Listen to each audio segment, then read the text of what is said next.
वैसे तो पाकिस्तान क्रिकेट की पहचान तेज गेंदबाजी से रही है शुरू से ही, लेकिन यहां आला दर्जे के स्पिनर भी खूब तैयार हुए हैं। चाहे 80 के दशक में अगर आप देखें तो अब्दुल कादिर, इकबाल कासिम, और उसके बाद के दौर में अगर आप देखें तो मुश्ताक अहमद, सकलेन मुश्ताक, फिर उसके बाद सईद अजमल, दानिश कनेरिया, और आज के दौर में यासिर शाह। लेकिन यासिर शाह पर ठप्पा लगा हुआ है टेस्ट क्रिकेट का। लेकिन मुझे लगता है जैसे नसीम शाह को टेस्ट से T20 में उतारा गया, ऐसे ही अगर शॉर्टर फॉर्मेट में भी एक बार ट्राई किया जाता यासिर शाह को तो बहुत ही इम्पैक्टफुल खिलाड़ी साबित होते। लेकिन वही बात आ जाती है घूम फिर कर कि एक टेस्ट के लिए अलग, वनडे के लिए अलग, और वनडे और T20 के लिए अलग स्पिनरों की जमात तैयार हो गई है। शादाब खान, नवाज, मोहम्मद नवाज और उस्मान कादिर, ये 3 स्पिनर हैं जिन्हें पाकिस्तान जो है एशिया कप में जिनको चुना गया है टीम में। और वहीं भारतीय टीम में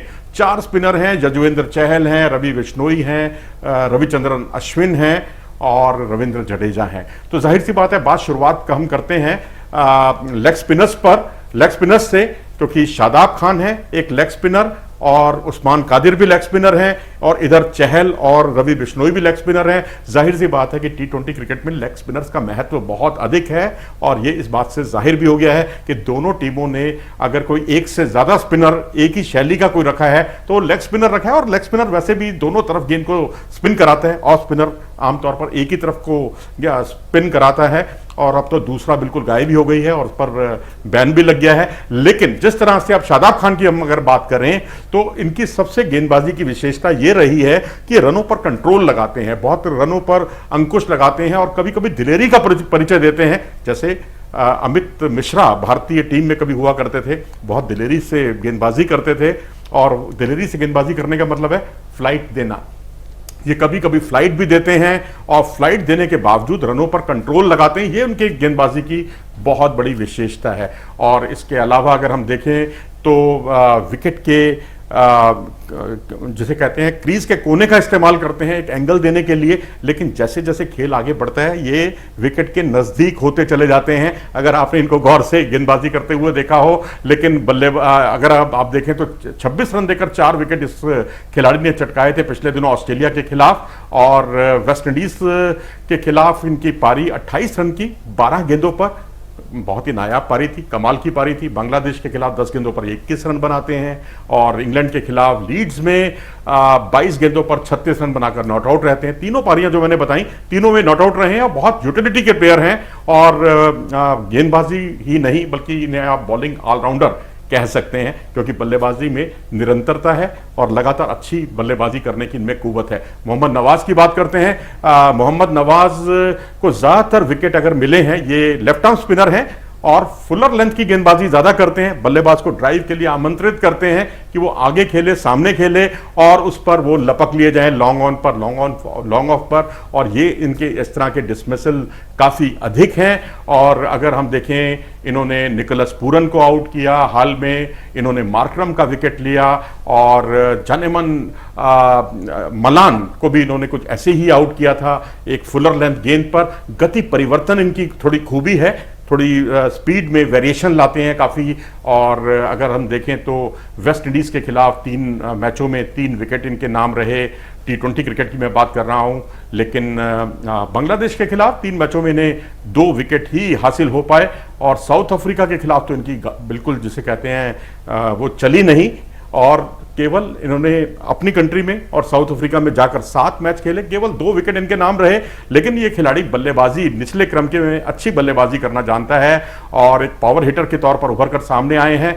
बांग्लादेश के खिलाफ 8 गेंदों पर 18 रन की इनकी पारी हो या फिर साउथ अफ्रीका में 11 गेंदों पर इनकी 18 रन की पारी हो, छोटे छोटे कैमियो रोल में आते हैं लेकिन बहुत इंपैक्ट छोड़ते हैं। और 10 गेंदों पर जो 30 रन इन्होंने बनाए थे वेस्ट इंडीज के खिलाफ और नॉट आउट रहे थे, वो कमाल की पारी थी। उस्मान कादिर की बात करते हैं, ये टीम के तीसरे स्पिनर हैं।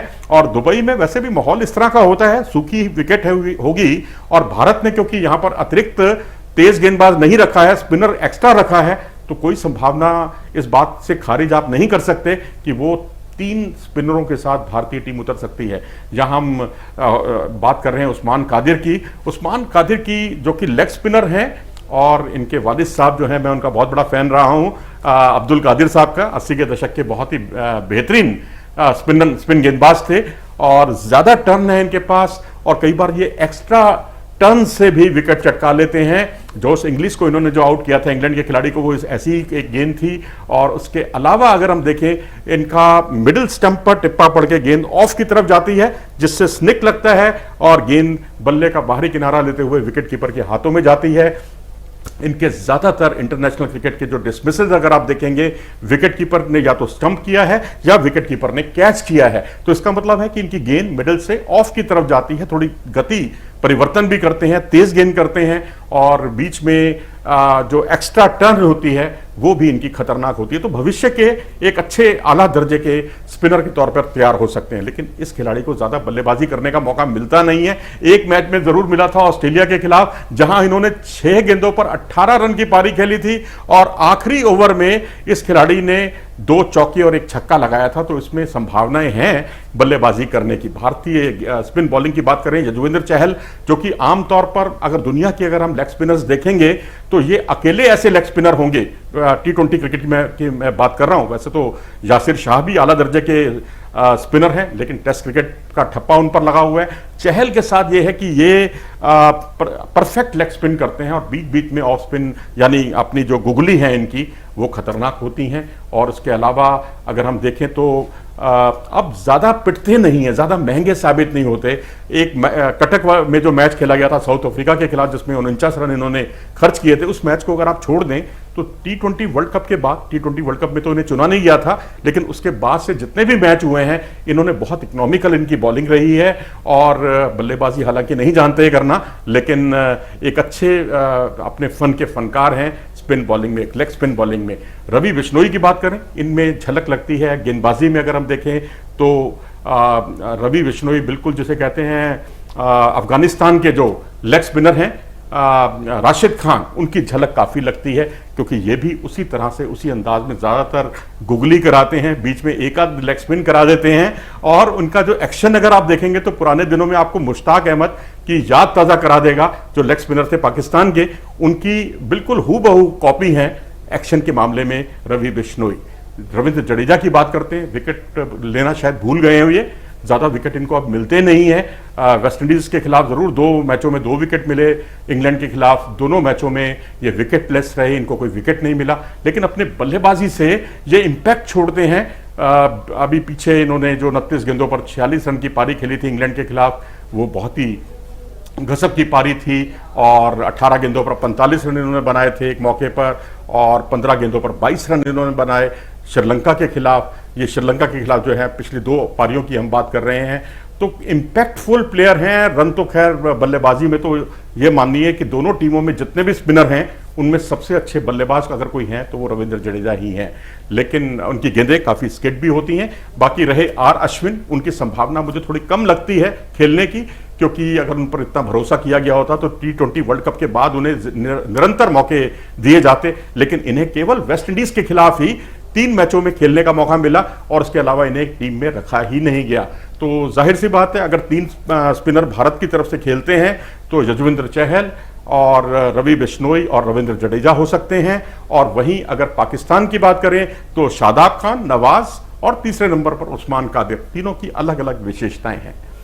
आप क्या सोचते हैं? अपनी राय हमें ज़रूर दें कमेंट सेक्शन में जाकर कि स्पिनर्स कितने इफेक्टिव साबित हो सकते हैं, क्योंकि जब गर्मी का मौसम होता है तो विकेट सूखती है, स्पिनर्स को मदद मिलती है, और दुबई में स्पिनर्स अपनी मौजूदगी का एहसास कराते रहे हैं।